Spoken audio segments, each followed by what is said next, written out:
Hello everybody and welcome to Mark Goldbridge, That's Football. It's the big one. It's Premier League team of the season. People will say the season's not over. It basically is. No one's going to come in off the rails now and score 30 goals in 2 games.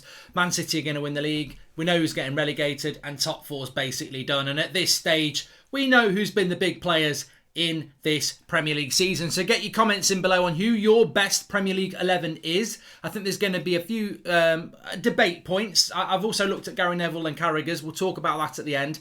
But there's 1 or 2 positions I really struggled with. One of them is in the front 3. So we'll come to that in a moment. But let's start off with the goalkeeper. In goal for me, look, I struggled with this one. I personally think that, Ederson's obviously had a very good season.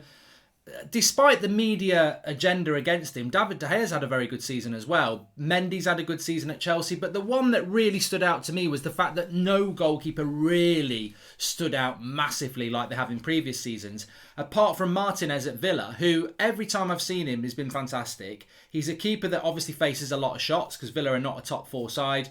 I saw him play for Arsenal last year when Leno got injured. I thought he was superb. Brilliant bit of business by Aston Villa. Not brilliant by Arsenal. I'd almost say he's signing of the season. I mean, tell me a better signing than him. I think he's been absolutely brilliant. And maybe you've not seen a lot of Villa, but I'm going Martinez in goal. Right back for me is it's Cancelo. Yeah, it's Cancelo. I couldn't. Again, I don't. It's a little bit. Right back's a dodgy position anyway. I think whenever you come to world best 11s or England's best ever 11, right backs always seems to be a position that's not massively contested. And look, Trent Alexander-Arnold should have that on lockdown. Maybe Wan-Bissaka should as well. There are other contenders at right back, but to me, Cancelo's been the most consistent right back. I think he's played over 25 games for Man City, and for the vast majority, I know Kyle Walker's come in now, but I mean Kyle Walker to me is just a fast right back.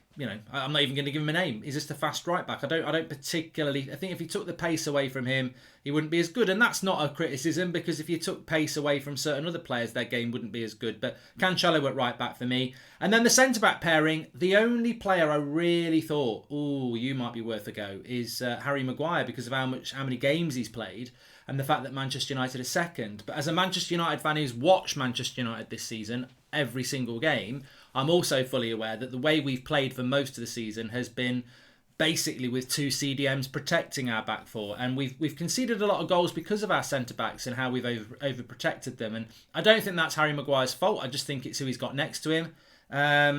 So I did consider Harry Maguire, but ultimately I went with Stones and Diaz because that defence has been rock solid this season. And I think Stones has kept Laporte out for a long time, and I think that Diaz has been arguably player of the year himself. And I think I always like a centre-back pairing, and I'm not... If you're asking me if I'm going to put Diaz and Maguire or Diaz and Stones, I'm going to go Diaz and Stones because they've proven themselves to be very mobile, very good readers of the ball. They've popped up with important goals. It's been a renaissance for Stones this season, so I've gone with Stones, Diaz, and obviously Cancelo at right back.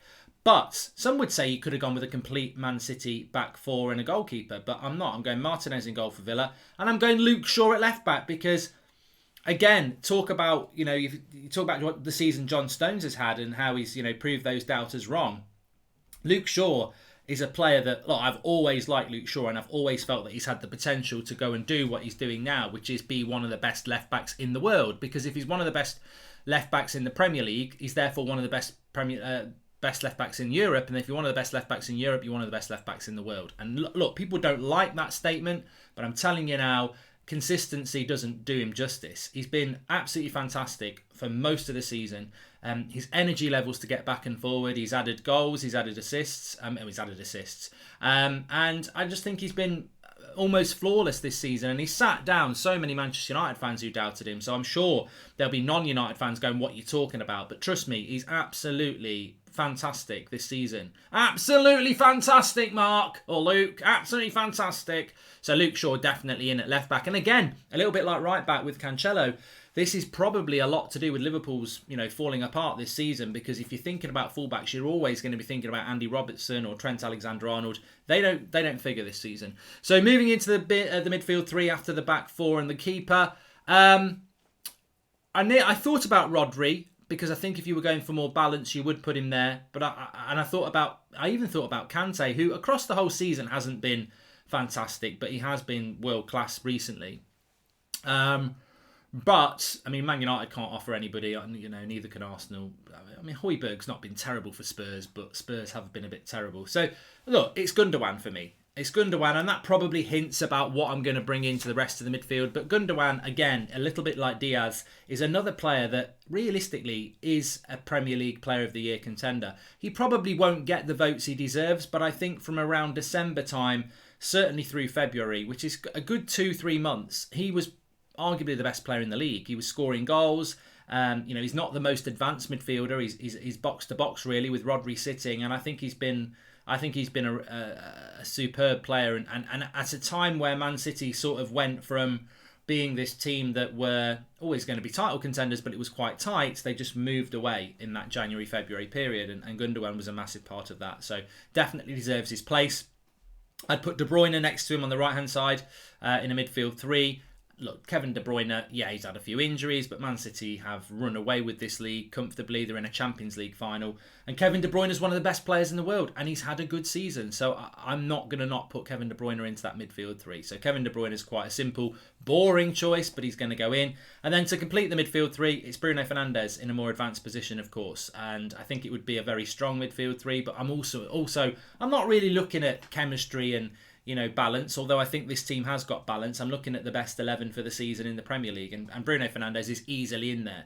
They can call him Fernandes if they want, but the reality is, since Bruno Fernandes came to the Premier League, he's been the most consistent performer. Whether it be goals, assists, he's been absolutely magnificent. And look, he's dropped a little bit. He's probably my favourite player in the Premier League. He's certainly my favourite player at Manchester United. And I would agree that he's dropped a little bit since, when Gundogan was going up, Bruno's been dropping for the last couple of months. But then the last 3 or 4 weeks, playing with Pogba in there, he's found a second wind. And he has been overplayed, and it has been exhausting. And United is a hard team to play in at times. But I think he's come through the other side. And hopefully he will win Player of the Year. I will say this right now. My Player of the Year contenders will probably do a separate video on. But I think Bruno hopefully will win it.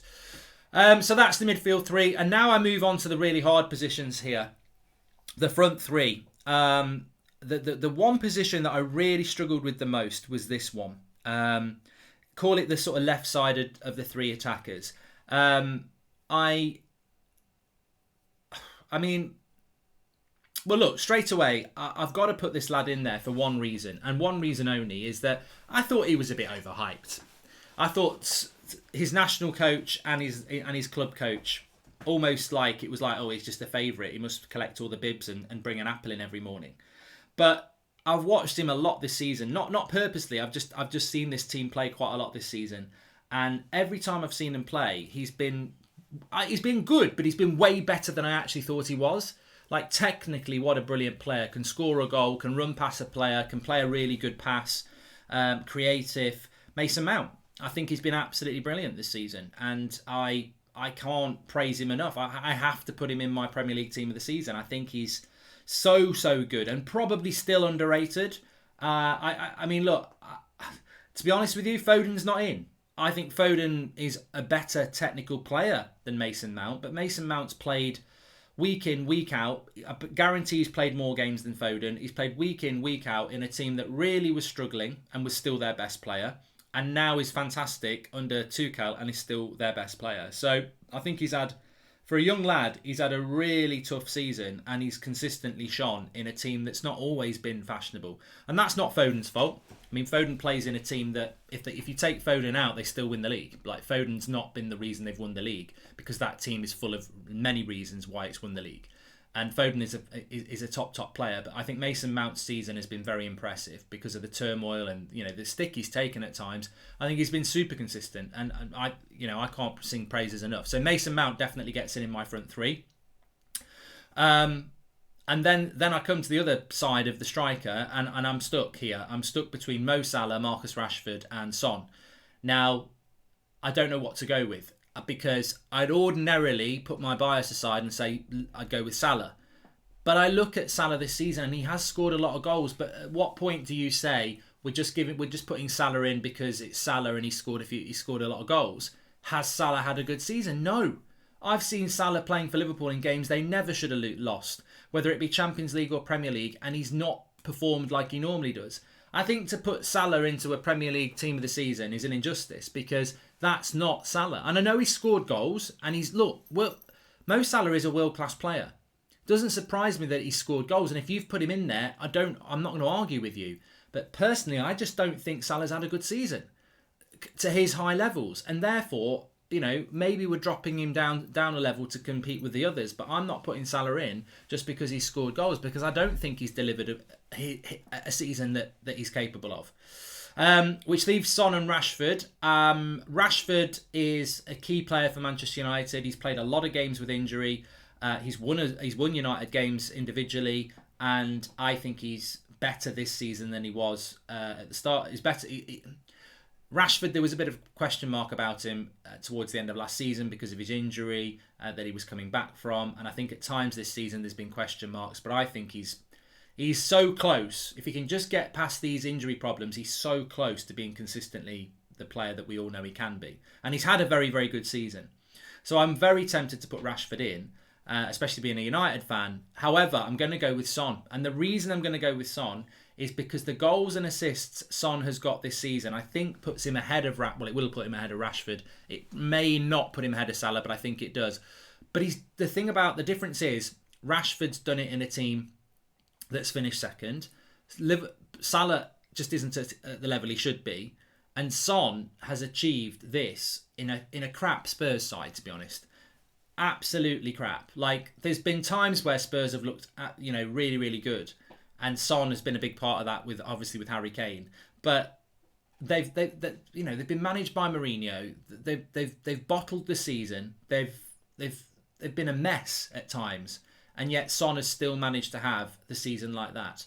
I mean, look, people talk about Harry Kane leaving Spurs. I wonder what Son would do at a Man City or a Liverpool or even a United, because I think he would be this massive player that is underrated. He's always been underrated, but I think he's had a really good season, and I would put Son in.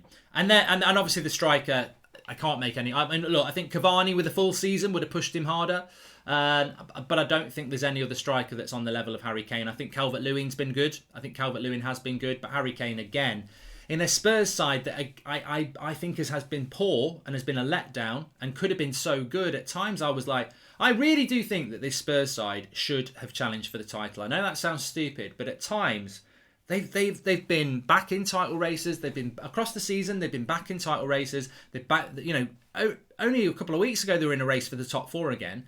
But I know, like everyone else does, how many points Spurs have dropped this season that they shouldn't have done, which shows me they've massively underachieved. So I think Harry Kane, yeah, definitely. So that's my team: Martinez, Cancelo, Stones, Diaz, Shaw, Gundogan, De Bruyne, Bruno, Mount, Son, and Kane. And obviously my manager would be Sean Dyche. Well, thanks, Goldbridge. Thanks. I know I've had a good season. I would just make one alteration. I'd put Woody up front instead of Kane, because I think that really Harry Kane is just he's a pale imitation of the quality that Chris Wood has got. But you're not really the manager, Sean. I'm just doing it to do the impression, which I like to do. Sometimes Pep Guardiola's the manager. Of course he is. Pep Guardiola's the manager because he's going to win a lot of trophies. Now, looking at what Carragher did, Carragher did go with Martinez. He's gone with Caffel of West Ham at right back. I mean, a West Ham player probably does deserve to be in there. I mean, you think about Declan Rice, Jesse Lingard, Soucek, very good seasons, but they just don't make any. I don't know, West Ham makes it quite for me. He's gone with Stones and Diaz, Luke Shaw, so that's the same as me, apart from Kufal, back four.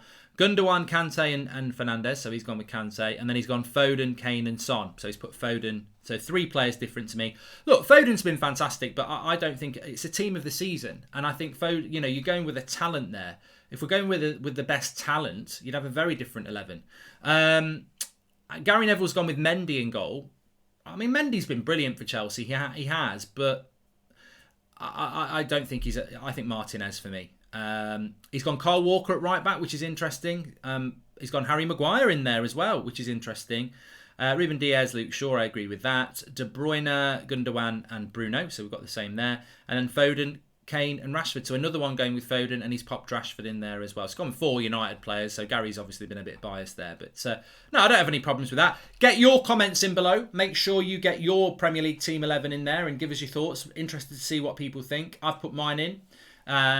Please smash a like on the video. Make sure you subscribe. Bottom right hand corner. We're on that road to 400k, so subscribe, bottom right hand corner. Smash a like.